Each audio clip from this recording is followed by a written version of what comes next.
ఒక చిన్న ఊరు. ఆ ఊర్లో రామయ్య మరియు శివయ్య అనే ఇద్దరు ప్రాణ స్నేహితులు ఉండేవారు.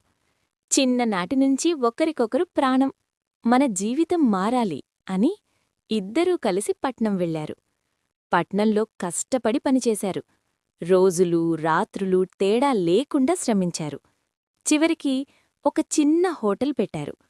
ఆ హోటల్ పేరు నగరమంతా మార్మోగింది. లాభాలు వరదలా వచ్చాయి. అప్పుడే మొదలయ్యాయి కలలు. పెద్ద ఇల్లులు, కార్లు, బంగారం, ప్లాట్లు అన్నీ కొనేశారు. కాని డబ్బు పెరిగిన కొద్దీ శివయ్య మనసు మారిపోయింది. ఈ ఆస్తంతా నాకే ఉంటే, రామయ్య లేకపోతే అనే చెడ్డ ఆలోచన అతని మనసులో పుట్టింది. ఒకరోజు రాత్రి హోటల్లో భోజనానికి కూర్చున్నప్పుడు రామయ్య ఆహారంలో విషం కలిపాడు. రామయ్య అక్కడికక్కడే చనిపోయాడు. అందరికీ అది గుండెపోటని చెప్పాడు. ఎవరూ అనుమానించలేదు.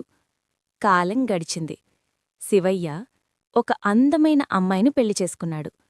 ఒక కొడుకు పుట్టాడు. ఆ కొడుకే అతని ప్రపంచం. కొడుకు పెరిగాడు. చదువుల్లో తెలివైనవాడయ్యాడు. పై చదువుల కోసం అమెరికా వెళ్లాడు. అక్కడే విధి తిరిగింది.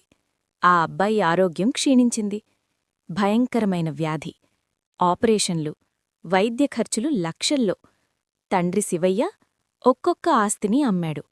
ఇల్లమ్మాడు, కార్లమ్మాడు, బంగారం అమ్మాడు. చివరికి చేతిలో ఏమీ లేకుండా పోయాడు. ఒకరోజు అమెరికాలో ఆసుపత్రి గదిలో ఆ అబ్బాయి తండ్రిని దగ్గరకు పిలిచాడు. మందమైన స్వరంతో అడిగాడు, నాన్నా, నన్ను గుర్తుపట్టవా? శివయ్య ఆశ్చర్యంగా చూశాడు. ఏమిట్రా అలా అడుగుతున్నావు అన్నాడు. అప్పుడా అబ్బాయి కళ్లలో మెరుపు.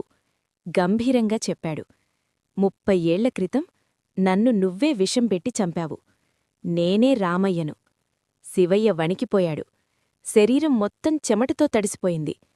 నీ పాపం నిన్ను విడిచిపెట్టదు నాన్నా. నువ్వు సంపాదించినదంతా నాకే తిరిగి వచ్చింది. ఇప్పుడు నిన్ను తీసుకెళ్డానికి వచ్చాను అని చెప్పగానే ఆ అబ్బాయి కళ్ళు మూసుకున్నాడు. ఆసుపత్రిలో మానిటర్ స్తబ్దంగా నిలిచిపోయింది. అదే క్షణంలో శివయ్య కుప్పకూలిపోయాడు.